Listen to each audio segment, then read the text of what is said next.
오늘은 왜 성령을 받아야 하는지, 왜 성령 받는 것이 그토록 중요한 것인지 우리 제자들의 변화의 모습을 우리 상세하게 가까이서 살펴보므로 그걸 한번 생각해 보는 시간을 갖도록 하겠습니다. 자, 87쪽 3번 보혜사 성령을 받아야 하는 이유. 당신은 성령을 반드시 받아야 한다. 왜 반드시 성령을 받아야 하는가? 1. 위에서 살펴본 것처럼 성령님께서 오시는 것은 예수님께서 그의 영으로 우리를 찾아오시는 것이다. 이 보혜사 성령이 오셔야 우리의 죽었던 영혼이 살아난다. 우리 속에 성령님께서 내주하심으로 우리가 거듭나게 되고 신의 성품에 참여하게 되고 하나님 나라에 합당한 사람이 된다. 이것은 이 책 전체에서 강조하는 주제이니 여기서는 이 정도로 설명하고 예수님의 제자들의 변화를 통해서 보혜사 성령을 받는 것이 왜 중요한지 그 구체적 모습을 살펴보자. 보혜사 성령이 오셔야 우리의 죽었던 영혼이 살아난다. 그리고 우리 속에 성령님께서 내주하심으로 우리가 거듭나게 되고 신의 성품에 참여하게 되고 하나님 나라에 합당한 사람이 된다. 이건 자주 제가 강조를 했습니다. 오늘은 좀 더 밀착해서 우리 제자들의 삶을 보도록 하겠습니다. 이제 보겠습니다. 2. 오순절 성령 강림 이전에도 성령님께서는 제자들과 함께 하셨다. 그럼에도 불구하고 제자들은 오순절날 약속의 성령을 받기 전까지는 아무런 영적인 힘이 없었다. 예수님의 제자들을 보면 성령 받기 전과 성령 받은 후의 삶이 너무 다르다는 것을 알 수 있다. 오순절날 성령을 받기 전 제자들은 3년 동안이나 주님을 가까이 따라다니며 듣고 보고 배웠고 후에는 심지어 부활하신 예수님을 직접 뵙고 그 음성을 들었으나 영적으로 상당히 무능했다. 쉽게 말하면 영적인 자각도 없고 마음의 거룩함도 없고 의지의 새롭게 함도 없었다. 이들은 부활하신 주님의 놀라운 현현을 봤지만 이들 내면에는 아무런 초자연적인 역사가 일어나지 않았다. 예수님의 제자들을 보면 성령 받기 전과 성령 받은 후의 삶이 너무 다르다는 것을 알 수 있다. 그렇죠. 예수님의 부활, 직접 그걸 체험을 했습니다. 목격을 했습니다. 부활하신 주님을 직접 봤다면 여러분 같으면 어떻겠습니까? 이야, 이거 진짜 예수님이 부활하셨네. 십자가에서 분명히 죽으셨는데, 그리고 무덤에 장사 지낸 바 되셨는데, 이렇게 진짜 우리 주님이 살아나셨구나. 그러면 우리 보통 사람 같으면 부활의 사건만 경험을 해도 삶이 확 달라지지 않겠습니까? 근데 인간이란 게 참으로 연약한 것이 꼭 그게 기적을 봤다, 놀라운 걸 봤다 해서 내면이 바뀌지는 않아요. 여러분들도 살다 보면 뭐 그런 일이 뭐 많이 있을 수도 있고 없을 수도 있지만 초자연적인 것을 가끔 보게 됩니다. 놀라운 것, 기적을 보게 되죠, 살면서.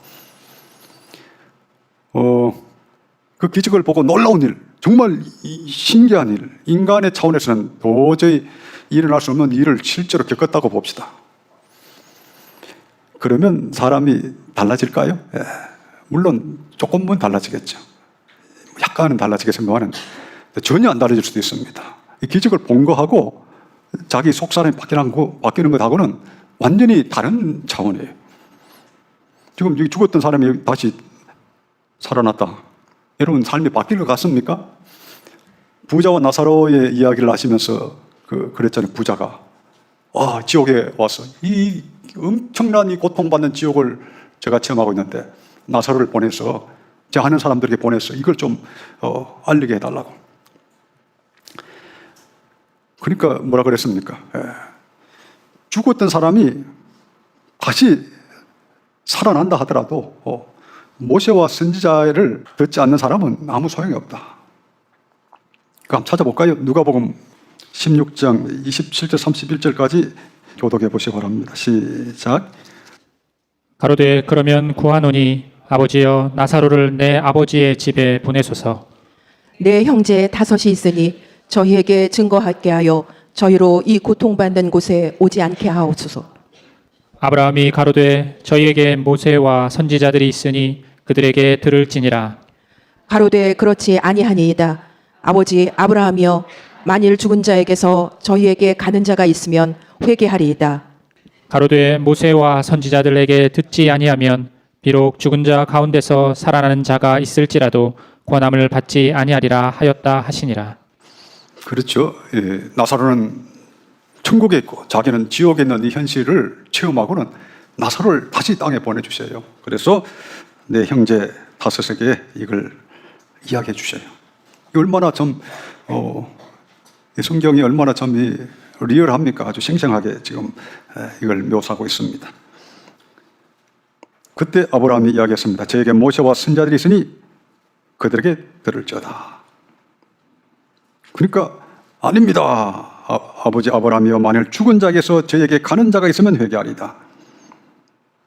이 31절이 중요합니다. 모세와 선자들에게 듣지 아니하면 비록 죽은 자 가운데서 살아나는 자가 있을지라도 구원함을 받지 아니하리라 하였다 하시나. 그러니까 여러분, 죽은 사람이 진짜 살아났다. 그러면 그 사람이 바뀔 것 같습니까? 안 바뀔 것 같습니까?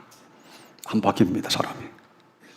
이게 사람이 얼마나 미약하고 간사한 존재인지, 자기 눈에 죽은 자가 살아나도 속 사람이 바뀌는 거와 관계가 없어요. 이게 우리 부활하신 예수님 만난 제자들도 마찬가지잖아요. 부활하신 예수님을 봤는데 똑같았습니다. 그냥 베드로도 그렇고 고기나 잡으러 가자 하고 낙심해서 그런 상태로 사는 거예요. 참 인간이라는 게 얼마나 약합니까? 그래서 성령이 오셔야 되는 겁니다. 하나님의 성령이 오셔서 우리를 거듭나게 하시고 거룩하게 하시고 하나님의 능력, 하늘의 능력으로 채워주시지 않으면 인간은 너무나 무능한 존재이다 하는 것을, 이것을 우리 제자들을 통해서 알 수가 있습니다. 자, 그 다음 보겠습니다. 예. 그러나 주님께서 승천하신 후 약 10일 만에 강림하신 성령을 받은 후에는 전혀 다른 사람들이 되었다. 이것이 중요하다. 이것이 함께 하시는 성령과 속에 내주하시는 성령과의 차이다. 이것이 새 언약의 축복 바깥에 있는 사람과 속에 들어온 사람의 차이다. 이것이 하나님 나라 바깥에 있는 사람과 하나님 나라에 들어온 사람의 차이다. 성령님께서 내주하심으로 우리는 참된 하나님 나라의 백성이 된다. 예. 이것이 함께 하시는 성령과 속에 내주하시는 성령과의 차이다. 그렇죠. 오순절날 제자들이 성령의 내주를 받기 전에도 성령이 그들과 함께 계셨습니다. 그러나 아무런 힘이 없었어요. 영적인 아무런 힘이 없었습니다. 그래서 이 성령이 함께 하시는 것하고 내주하시는 것하고 엄청난 차이가 있는 겁니다. 이거를 역사가 증명을 하고 있습니다. 역사. 이 제자들의 삶을 통해서 그걸 분명히 이제 말씀해 주고 계셔요. 자, 그 다음 보겠습니다. 첫째로 제자들은 내주하시는 성령을 받았을 때 비로소 영적이고 거룩한 지각이 생겼다. 성령 받기 전에 제자들은 영적으로 매우 어두웠다. 마태복음 16장 5절에서 8절을 보라. 제자들이 건너편으로 갈새 떡 가져가기를 잊었더니 예수께서 이르시되 삼가 바리새인과 사두개인들의 누룩을 주의하라 하신대 제자들이 서로 의논하여 가로되 우리가 떡을 가져오지 아니하였도다 하거늘 예수께서 하시고 가라사대 믿음이 적은 자들아 어찌 떡이 없으므로 서로 의논하느냐. 위의 내용은 참 재미있는 이야기다. 예수님께서 제자들에게 바리새인과 사두개인의 누룩을 주의하라 라고 말씀하시니까 제자들은 누룩이라는 말씀을 듣고 자기들이 떡 가져오기를 잊었다는 것을 예수님께서 말씀하신다고 생각했다. 삼가 바리새인과 사두개인들의 누룩을 주의하라. 이게 중요한 말씀이죠. 누룩을 주의하라 이렇게 말씀하시니까 이 제자들은 이게 무슨 말인지 도무지 깨닫지를 못했습니다. 이게 성령 받기 전의 상태입니다. 자, 그 다음 보겠습니다. 예수께서 이들이 서로 말하는 것을 아시고 이렇게 말씀하셨다. 믿음이 적은 자들아 어찌 떡이 없으므로 서로 의논하느냐. 너희가 아직도 깨닫지 못하느냐. 떡 5개로 5,000명을 먹이고 주운 것이 몇 바구니며 떡 7개로 4,000명을 먹이고 주운 것이 몇 광주이던 것을 기억지 못하느냐. 어찌 내 말한 것이 떡에 관함이 아닌 줄을 깨닫지 못하느냐. 오직 바리새인과 사두개인들의 누룩을 주의하라. 떡은 예수님께서 원하시면 얼마든지 만들 수가 있었다. 얼마 전 예수님께서는 제자들 앞에서 오병이어의 기적을 보여주시지 않으셨는가? 그런 예수님이신데 이 예수님께서 떡을 안 가져왔다고 말씀하셨겠는가? 육적인 사람, 영안이 닫힌 사람들은 영적인 세계를 잘 모른다. 예수님께서는 영적으로 매우 중요한 교훈을 말씀하셨지만 제자들은 온통 육적인 안목밖에 없으니까 그 이상을 볼 줄을 몰랐던 것이다. 예수님께서 얼마나 답답하셨을까? 그래서 예수님께서 말씀하셨다. 어찌 내 말한 것이 떡에 관함이 아닌 줄을 깨닫지 못하느냐. 오직 바리새인과 사두개인들의 누룩을 주의하라. 이 말씀을 듣고야 제자들이 떡의 누룩이 아니요 바리새인과 사두개인들의 교훈을 삼가라고 말씀하신 줄을 깨달았다. 성령 받기 전에 제자들은 이와 같이 영적인 지각, 영적인 생각이 깊지 못했다. 결국은 이 누룩이 먹는 누룩이 아니라 바리새인과 사두개인의 교훈을 말씀하신 걸 이제 그때서야 조금 깨달았습니다. 이 보면 바리새인과 사두개인의 교훈을 조심해라. 이게 상당히 중요한 말씀입니다. 그래서 지금 이 제자들은 영적 지각도 없고 판단력도 없고 지혜도 없고 지식도 없고 이해력도 없고 아는 게 없었습니다. 영적으로는 깜깜했습니다. 이게 제자들의 상태였습니다. 오늘날에도 보면 하나님 나라에 대해서, 하나님 나라의 세계에 대해서, 주의 말씀의 깊은 것에 대해서 깜깜한 교인이 너무나 많습니다. 왜 그렇습니까? 제대로 성령의 내주가 없으면 아무리 예수님 따라다녀도 육적인 차원밖에 생각할 줄 몰라요. 그걸 지금 제자들의 삶이 그것을 여실히 보여주고 있는 겁니다. 자, 그 다음 보겠습니다. 이렇게 무지했던 제자들에게도 성령님께서 오시니까 거룩한 영적 지각이 순간적으로 생겨서 영적인 일들을 분별할 수 있게 되었다. 성령님께서 오셨을 때야 제자들은 그리스도의 죽으심과 부활의 의미를 확실히 깨달았다. 예수님께서 승천하실 때 이스라엘을 회복하심이 이때니까 라고 하면서 아직도 육적인 메시아 사상을 벗어버리지 못하였으나 성령님께서 오시자 메시아께서 가져오시는 하나님 나라의 비밀을 깨닫게 되었다. 성령을 받고 나서 제자들은 구약을 자유자재로 인용하며 설교했고 즉시 사두개인과 바리새인을 굴복시킬 수 있었다. 보혜사만이 그리스도의 영광을 증거하시고 하나님의 깊은 것을 알게 하신다. 그러므로 보혜사 성령을 받아야 한다. 당신은 이러한 성령을 받았는가? 성령이 오시니까 갑자기 이 제자들이 엄청나게 지혜로운 사람이 됐습니다. 그렇죠. 사도행전에 보면 사도 베드로를 위시해서 이 제자들이 얼마나 참 대단한 그런 영적 지혜와 지식을 갖고 대적자들을 대적하고 또 복음을 전거했는지 우리가 사도행전을 보면 잘 알 수가 있습니다. 그래서 이 성령께서 내주하실 때 우리 지각의 면에서, 영적 지각의 면에서 놀라운 변화가 생겨요. 신적인 지각이 생기는 거죠. 성령으로 안 하고서는 하나님의 깊은 것을 알 수 없다 하셨는데 성령이 오시니까 하나님 나라의 깊은 것을 순식간에 보게 된 겁니다. 보고 느끼고 지각하고 이해하고 이렇게 할 수가 있게 된 거예요. 그러니까 이 성령이 진짜 내주하시는 거하고 그냥 대충 그냥 주님 따라다니는 거하고는 차이가 많이 납니다. 여기 특별히 중간에 보시면 예수님께서 성천하실 때 이스라엘 회복하심이 이때니까 라고 하면서 아직도 육신적 메시아 사상을 버리지 못하였으나 성령님께서 오시자 메시아께서 가져오시는 하나님 나라의 비밀을 깨닫게 되었다. 그렇죠. 사도행전 1장에 보면 예수님 성천하시기 직전에도 이스라엘 나라를 회복하심이 이때입니까? 육신적 이스라엘 나라의 회복. 그것만 생각한 거죠. 그러니까 육신적 이스라엘 나라의 회복. 오늘날 우리나라도 뭐 좌우 대결이 심각하고 뭐 서로 애국자로 하고 이렇게 치열한 대치 국면이 있는데 이 땅의 나라와 하나님 나라는 차원이 확실히 다릅니다. 그래서 이 세상에 속하지 않았다. 내 나라는 이 세상에 속하지 않았다. 예수님이 이제 골고다로 끌려가시면서 하신 말씀이에요. 내 나라는 이 세상에 속하지 않았다. 만일 이 세상에 속했다면 12군단도 넘는 군단들을 내가 불러서 다 물리쳤을 것이다. 예수님 그랬잖아요. 예수님이 힘이 없으셔가지고 골고다로 그렇게 비참하게 끌려가셨겠습니까? 그냥 천사들 불러서 다 싹 쓸어버려. 구약에 그렇게 많이 하셨잖아요. 천사들 불러서 하룻밤에 아수르 군대 다 싹 쓸어버려. 우리 하나님께서 원하시면 얼마든지 한 번에 다 그렇게 하실 수 있죠. 그러나 주님은 그렇게 하지 아니하시고 내 나라는 이 세상에 속하지 않았다. 그렇게 말씀하셨지. 차원이 다른 겁니다. 오늘날에도 하나님 나라의 이 차원이 얼마나 높고 귀중한 것인가 거기에 대해서 인식을 잘 못합니다. 왜냐하면 거듭나지 않았으니까 거듭나야 하나님 나라가 보이는데 거듭남이 없으니까 하나님 나라가 안 보이는 거죠. 참 이게 얼마나 심각한 이야기입니까? 자, 그 다음 보겠습니다. 둘째로 제자들은 성령을 받았을 때에야 거룩한 마음, 신적 성품이 생겼다. 보혜사 성령을 받으면 인간의 내면이 조금 바뀌는 것이 아니라 마음이 근본적으로 바뀌게 된다. 시기와 악의 가운데 행하던 사람이 사랑 가운데 행하게 된다.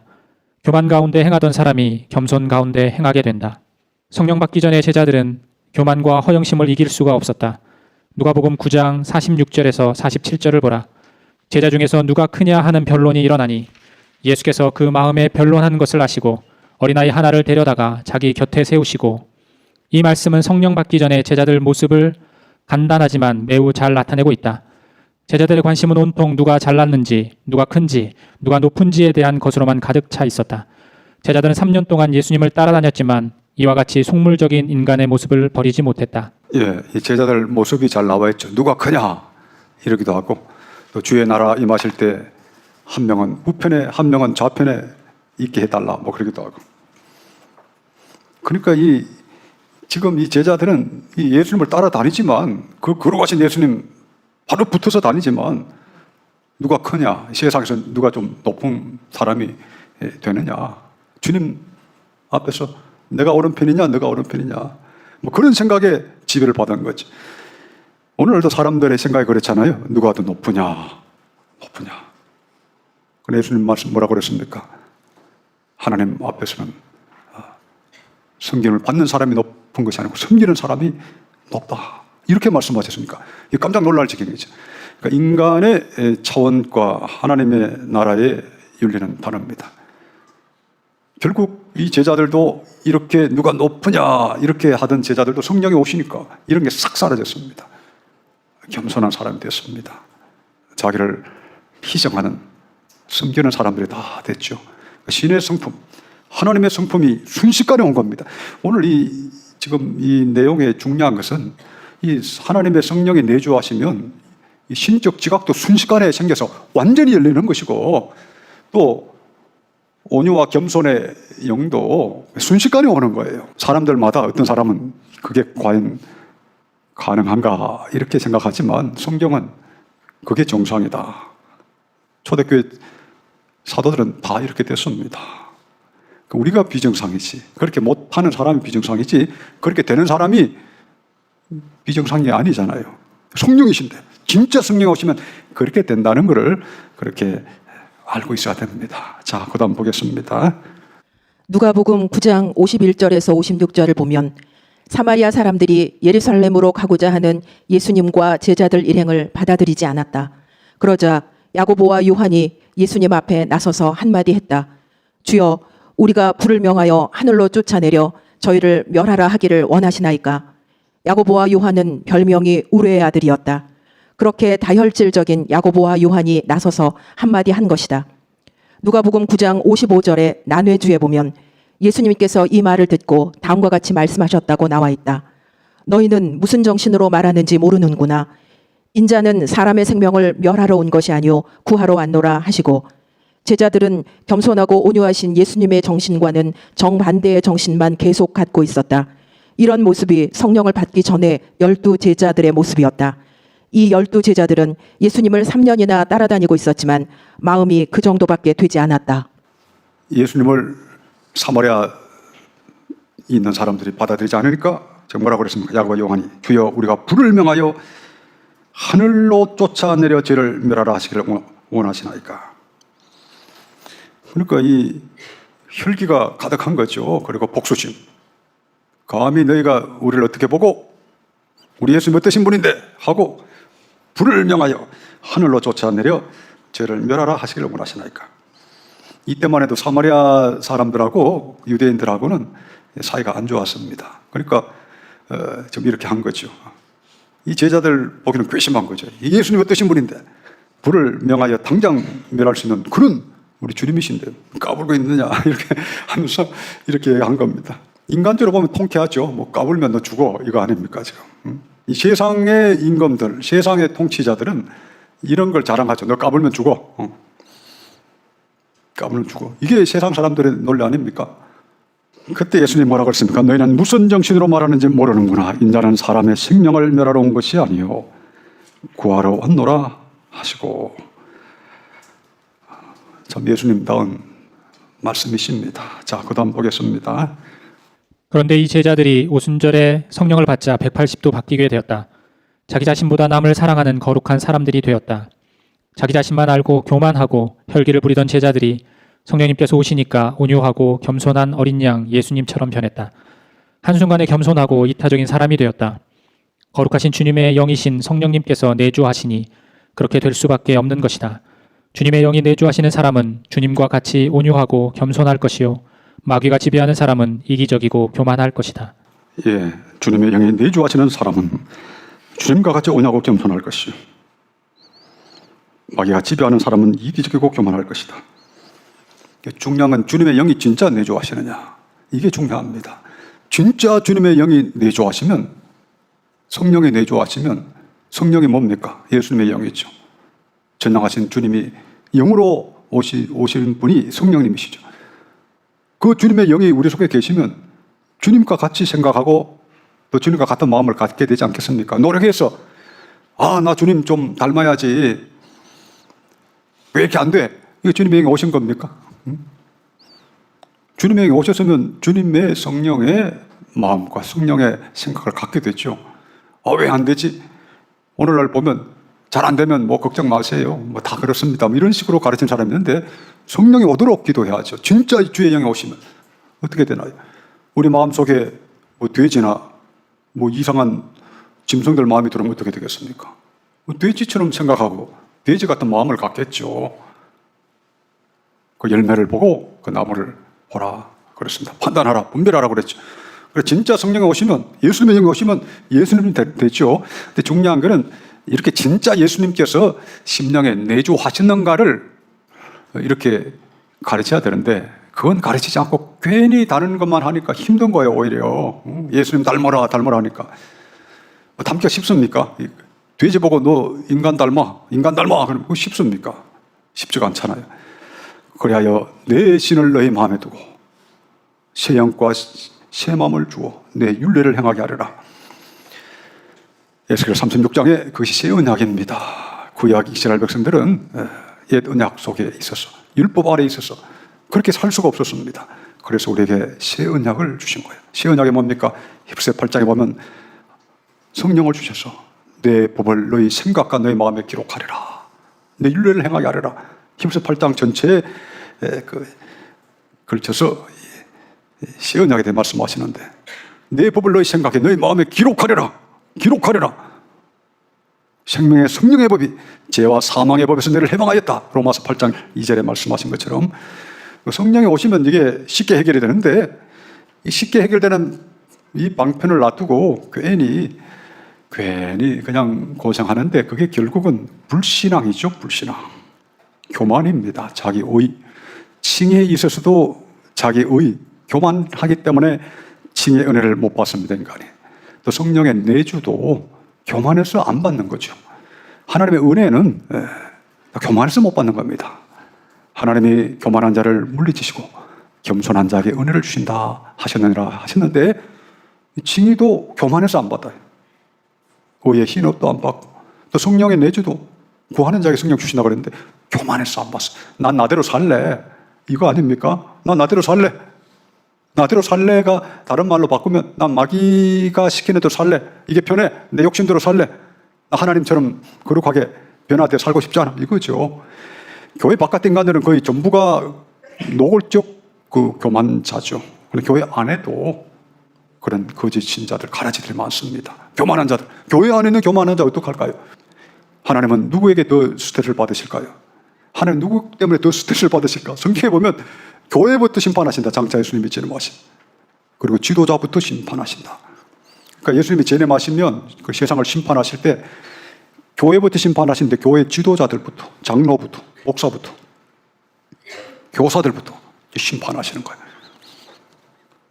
누구 때문에 가장 스트레스를 받았는지 이걸 그것만 해도 우리가 추정을 할 수가 있습니다. 자, 보는 김에 오늘 마지막까지 보겠습니다. 셋째로 성령을 받자 거룩한 담대함이 생겼다. 보혜사 성령을 받기 전에 제자들은 심약하고 비겁했다. 예수님의 제자들은 예수님께서 십자가에 못 박히실 때 다 도망가고 말았다. 제자들이 다 예수를 버리고 도망하니라 죽음의 두려움을 이겨낼 용기가 없었던 것이다. 이 땅에 계시면서 기적을 행하시며 인기를 한 몸에 받으시던 예수님께서 힘없이 십자가를 지고 로마 병정에게 끌려갈 때 겁이 나서 도망갔던 제자들이었다. 그러나 오순절 날에 핵폭탄처럼 성령님이 그들에게 임하시니 그들은 모두 담대하게 되었다. 그리고 그 사도들은 예수님을 십자가에 못 박게 했던 그 사람들 앞에서 담대히 복음을 증거하게 되었다. 사도들은 그 후 전승에 의하면 유배 생활 후에 죽은 사도 요한 외에는 한 분도 남김없이 복음을 전하다 순교했다고 한다. 예수님께서 돌아가실 때는 두려워 도망쳤던 제자들이, 부활하신 주님을 보았을 때도 연약하였던 제자들이 오순절날 성령님께서 임하시니 딴 사람이 되었다. 그들은 그리스도를 위해 당하는 고난을 오히려 기뻐하며 담대히 말씀을 증거했다. 그들은 죽음도 두려워하지 않았다. 이것이 내주하시는 보혜사 성령님께서 하시는 일이다. 그 힘과 그 담대함은 주님의 담대함인 것이다. 예, 그 힘과 그 담대함은 주님의 담대함인 것이다. 신적인 담대함을 가졌죠. 예수님 십자가 못 박히실 때 다 도망갔던 제자들이 어떻게 그 심약하고 겁 많던 겁쟁이들이 어떻게 이렇게 돌변을 했느냐. 담대한 사람, 죽음도 두려워하지 않는 사람이 됐는가. 설명하기 힘들잖아요. 성령이 오셔서 신적인 담대함을 주셨기 때문에 이제는 그렇게 할 수가 있었던 겁니다. 성령이 오시니까 신적인 지각도 생기고 하나님 나라의 비밀도 알게 되고 신적인 거룩한 마음도 생기고 또 신적인 담대함도 생기니 완전히 이제 딴 사람이 된 거죠. 여러분, 이 제자들의 모습을 보셨는데요. 딴 사람입니까? 아닙니까? 딴 사람 됐죠. 며칠 전에 보던 그 사람들이 아닙니다. 여러분들도 우리도 성령을 받으면 딴 사람 되는 거예요. 이 딴 사람이 돼야 정상입니다. 그렇죠? 이 딴 사람이 돼야, 완전히 다른 사람이 돼야 정상인데 오늘 많은 기독교 서적이나 또 가르침을 보면 교회 다닌다고 뭐 별 수 있나? 우리가 믿는다고 고백하는 것 외에는 뭐 불신자와 뭐가 다른가? 뭐 이렇게 가르쳐요. 대부분이 그렇게. 우리 기독교인하고 별 수 있나? 뭐 교회 다니고 믿는다고 하니까 주님이 좀 불쌍히 봐주시는 거지. 뭐 이렇게 가르치는 거예요. 성경과 얼마나 달라요? 진짜 성경에 오시면 딴 사람이 되네, 딴 사람. 여러분 어떻습니까? 여러분 어때요? 여러분들은 딴 사람 됐습니까? 성령 받기 전하고 성령 받은 후하고. 달라지는 게 정상이잖아요. 진짜 성령 오시면. 그래서 우리 신앙위인들은 뭐라고 가르쳤습니까? 거듭남은 전적인 변화다 그랬잖아요. 본성의 전적인 변화다. 그러니까 우리 복음주의 대각성 운동의 위대한 사역자들 조지 필도, 조나단 에드워즈, 존 웨슬리, 또 청교도들까지도 이런 분들은 거듭남은 전적인 변화다. 그걸 이 책에도 제가 자주 소개했고 유튜브에도 올렸습니다. 거듭남은 전적인 변화다. 이 교리적으로 그렇게 이제 가르친 걸 제가 소개를 했는데 많은 사람들이 거듭남이 전적인 변화인가? 그거 너무 심한 표현이 아닌가? 뭐 이렇게 생각합니다. 그렇죠. 거듭남을 어떻게 전적인 변화로 갈 수 있느냐? 사람이 어떻게 전적으로 바뀔 수 있느냐? 그런 이제 고집을 계속 피우는 거예요. 전적으로 안 바뀌어도 돼. 가끔 전적으로 변하는 사람이 있을지 몰라도 안 변해도 돼. 전적인 게 아니라 한 5%만 바뀌어도 돼. 어떤 쪽에는 거의 안 바뀌어도 돼. 교회 다니면 돼. 뭐 이런 쪽이죠. 전적인 그러면 막 엄청나게 그걸 싫어합니다. 반발심을 갖고. 이 전적인 변화다 하는 것에 대해서 그렇게 신앙위인들이 가르친 것처럼 그렇게 가르치는 데가 잘 없습니다. 오늘날 이 거듭남의 교리도 이 위인들은 동일하게 강력하게 철저한 변화요, 전적인 변화다. 본성에, 옛 본성에 철저하고 전적인 변화다. 이걸 그렇게 강조를 했는데 오늘날에는 그걸 강조를 안 합니다. 그게 표준이고 만일 현실적으로 그렇게 못한 경우가 있다면 그렇게 되도록 우리가 자꾸 권면도 하고 이렇게 하는 게 바람직하죠. 처음부터 그냥 거듭나 봐야 별일 있나? 거듭나면 매일 잘 안 합니다. 오늘날은 아예 안 하지만 구원받았다고 해서 믿는다고 해서 별일 있나? 이런 쪽으로만 말하는 데가 너무나 많습니다. 그래서 여러분 기도를 많이 해 주셔야 됩니다. 자, 그다음 보겠습니다. 그래서 예수님께서는 자신이 떠나가시고 보혜사 성령님께서 오시는 것이 제자들에게 더욱 유익할 것이라고 말씀하셨다. 요한복음 16장 7절을 보라. 그러나 내가 실상을 말하노니 내가 떠나가는 것이 너희에게 유익이라. 내가 떠나가지 아니하면 보혜사가 너희에게로 오시지 아니할 것이요 가면 내가 그를 너희에게로 보내리니. 그래서 예수님 요한복음 16장에 십자가 지시 전날 밤에 최후의 만찬 석상에서 하신 말씀입니다. 내가 실상을 말하노니 내가 떠나가는 것이 내게 유익이다.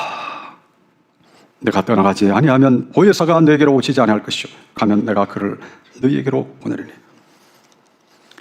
예수님이 이 땅에 계신 것보다 떠나는 게 더 유익이다. 이제 무슨 뜻인지 알겠죠. 보혜사가 오셔야 이 모든 일이 일어날 수 있으니 이 보혜사 성령님이 오시는 게 얼마나 중요한 것인가. 지금 이것을 말씀하고 계십니다. 오늘 이런 종이 여러분들에게 있으시기를 축원합니다.